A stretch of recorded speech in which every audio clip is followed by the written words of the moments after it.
गड्ढे में से आवाज आती है।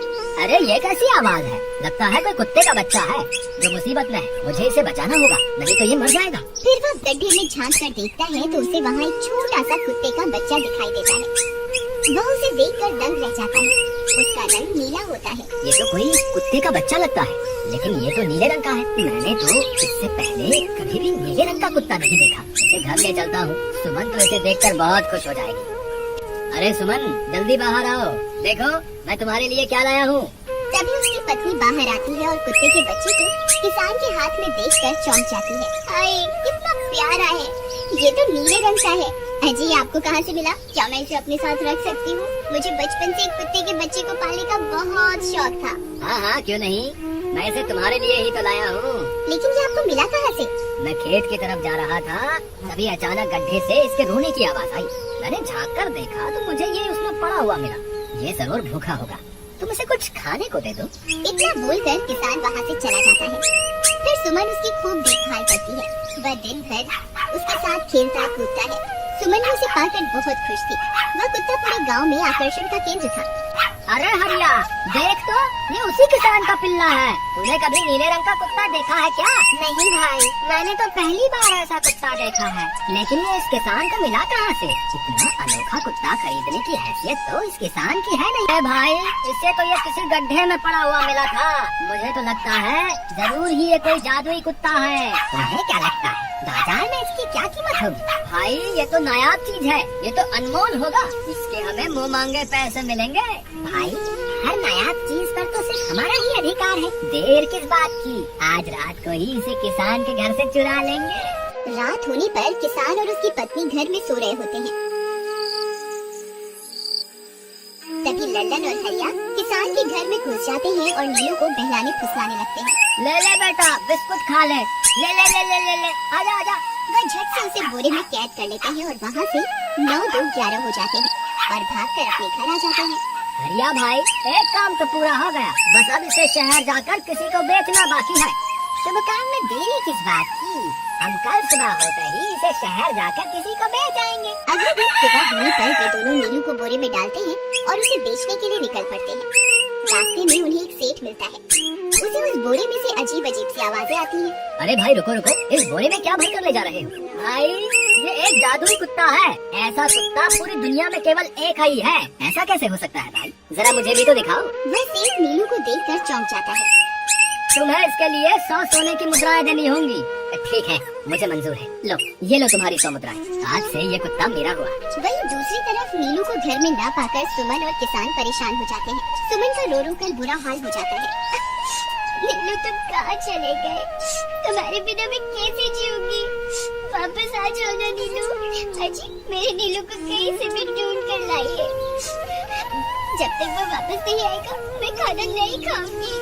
ठीक है, तुम रोना बंद करो, मैं उसे ढूंढ कर लाता हूँ। फिर किसान गांव में लोगों से नीलू के बारे में पूछता है। अरे भाई, मैंने तुम्हारे कुत्ते को देखा था। वो लल्लन और हरिया तुम्हारे घर से बोरे में किसी को भरकर ले जा रहे थे। वो अवश्य ही तुम्हारा कुत्ता होगा। फिर किसान भागता हुआ लल्लन के घर जाता है। लल्लन, मुझे पता चल गया है, तुम्ही ने मेरे नीलू को चुराया है। उसे अभी के अभी वापस लौटा दो, नहीं तो मुखिया से कहकर तुम्हें कड़ी से कड़ी सजा दिलवाऊंगा। अरे हरिया भाई, इसे कैसे पता चल गया? मुझे लगता है किसी ने हमें उसे चुराते हुए देख लिया होगा। मुझे अभी के अभी मेरा कुत्ता वापस करो, नहीं तो अच्छा नहीं होगा। भाई, तुम्हारे कुत्ते को तो हमने 100 मुद्राओं में बेच दिया। अब तुम चाहो तो सारी मुद्राएं रख लो और हमें छोड़ दो। नहीं, मुझे मेरा कुत्ता ही चाहिए। तुम्हारे पास कल सुबह तक का वक्त है। कैसे भी करके उस व्यापारी को ढूंढो और मुझे मेरा कुत्ता वापस ला कर दो, नहीं तो जेल जाने के लिए तैयार हो जाओ। इतना बोलकर किसान वहाँ से चला जाता है। अरे मर गए रे, अब क्या करें? ये तो थानेदार की धमकी देकर गया है। लल्लन भाई, मुझे जेल नहीं जाना, कुछ करो ना। अरे अब क्या होगा? चलो उस सेठ को ढूंढते हैं, उसे उसके सारे पैसे लौटाकर उस कुत्ते को वापस ले लेंगे। वे दोनों उस सेठ की तलाश में निकल पड़ते हैं, लेकिन बहुत देर तक ढूंढने पर भी उन्हें वह सेठ नहीं मिलता। लल्लन भाई, यहाँ तो उस सेठ का कोई नामो निशान ही नहीं है। न जाने अब तक कहाँ निकल गया होगा। अब क्या करें? हमारे पास कल सुबह तक का ही वक्त है। अरे आर्या, वो देख, ये तो बिल्कुल किसान के कुत्ते जैसा ही लग रहा है। तुम्हारी आँखों में मोतियाबिंद हो गया है क्या? बेवकूफ, किसान का कुत्ता नीले रंग का था और ये तो भूरे रंग का है। क्या तुम्हें नीले और भूरे रंग में फर्क दिखाई नहीं देता? अरे तो क्या हुआ, अगर हम इसे नीले रंग से रंग दें तो उसके बाद ये हूबहू नीलू जैसा ही दिखेगा। बात तो तुम सही कहते हो भाई। चलो फिर देर किस बात की, अभी इसे पकड़ते हैं। फिर वे दोनों उस कुत्ते को पकड़कर अपने घर ले जाते हैं और नीले रंग का पानी घोलकर उसे उसमें डुबो कर उसका रंग भी नीला कर देते हैं। अरे भाई हरिया, ये तो बिल्कुल नीलू जैसा ही दिख रहा है। फिर अगले दिन वे उस कुत्ते को अपने साथ लेकर किसान के घर जाते हैं। अरे भाई मोहन, देखो हम तुम्हारे लिए क्या लाए हैं, जल्दी आओ, तुम्हारा नीलू वापस आ गया है, जल्दी आओ। किसान और सुमन की खुशी का ठिकाना नहीं रहा। लल्लन और हरिया, तुमने गुनाह तो बहुत बड़ा किया था, लेकिन वक्त रहते तुमने अपनी गलती को सुधार लिया, इसलिए मुझे तुमसे अब कोई शिकायत नहीं है, तुम दोनों जा सकते हो। फिर वे दोनों वहाँ से निकल जाते हैं। नीलू, तुम वापस आ गए, मुझे तुम्हारी कितनी फिक्र हो रही थी। कहाँ चले गए थे तुम? हाँ, आज के बाद मैं तुम्हें कभी अकेला नहीं छोड़ूंगी। मेरा नीलू इतने दिनों बाद घर आया है, इतना गंदा भी हो गया है। चलो अब हम नहाई करेंगे। फिर सुमन उसे नहलाने लगती है। अरे मेरा नीलू नहाई करेगा, इतना गंदा हो गया है। पानी उसके ऊपर पड़ते ही वह कुत्ता छटपटाने लगता है। अरे क्या हुआ नीलू, तुझे तो नहाना बहुत पसंद था, आज क्या हो गया तुझे? तभी उसका सारा नीला रंग उतरने लगता है। अरे ये क्या, इसका रंग क्यों उतर रहा है? तभी वह कुत्ता गुस्से में आकर सुमन को काट लेता है। अरे मर गई रे, हाय रे। अरे सुनो जी, इसने तो मुझे काट खाया। हाय रे अजी, सुनते हो? जल्दी आओ, मुझे लगता है ये हमारा नीलू नहीं है। देखो इसका तो सारा रंग ही उतर गया। ये तुमने ठीक नहीं किया लल्लन, अब मुझसे बुरा कोई नहीं होगा। फिर किसान गुस्से में लल्लन और हरिया के घर जाता है।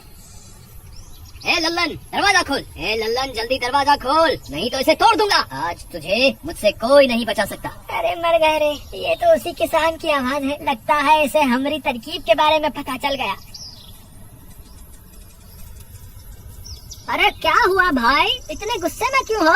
तुम्हें क्या लगता है मैं बेवकूफ हूँ? तुम किसी भी आवारा कुत्ते को नीला रंग चढ़ाकर हमें दे दोगे और हम मान लेंगे कि वो नीलू है? भाई हमें माफ कर दो, हमने उस सेठ को ढूंढने की बहुत कोशिश की, लेकिन उसका कोई नामो निशान नहीं मिला। भाई तुम ये 100 मुद्राएं रख लो, अब इससे ज्यादा हम तुम्हारे लिए और कुछ नहीं कर सकते। अगर तुम चाहो तो हमें जेल भिजवा दो, हम दोनों अपनी गलती की सजा काटने को तैयार हैं। किसान उदास हो जाता है और उनसे 100 मुद्राएं लेकर वापस अपने घर आ जाता है। मुझे माफ कर दो सुमन, मैं तुम्हारे नीलू को नहीं ढूंढ पाया। ये लो, ये 100 मुद्राएं हैं। नीलू को बेचने पर उन्हें इतने पैसे मिले थे जो उन्होंने मुझे दे दिए। उन्हें अपनी गलती का बहुत पछतावा है, लेकिन अब कुछ नहीं हो सकता। नहीं, मेरा नीलू जरूर वापस आएगा। हम एक काम करते हैं, कल सुबह इन 100 मुद्राओं का भोजन खरीदकर गरीबों में बांट देंगे। क्या पता उनकी दी हुई दुआओं से हमारा नीलू वापस आ जाए। अगले दिन सुबह होने पर वे दोनों उन पैसों से गरीबों में भोजन बांट देते हैं और वापस अपने घर की ओर चल देते हैं। तभी उन्हें कुछ आवाजें सुनाई देती हैं। वे दोनों चौंक जाते हैं। अरे ये तो मेरे नीलू की आवाज है। नीलू, नीलू तुम कहाँ हो? तभी सामने से नीलू भागता हुआ उनके पास आता है।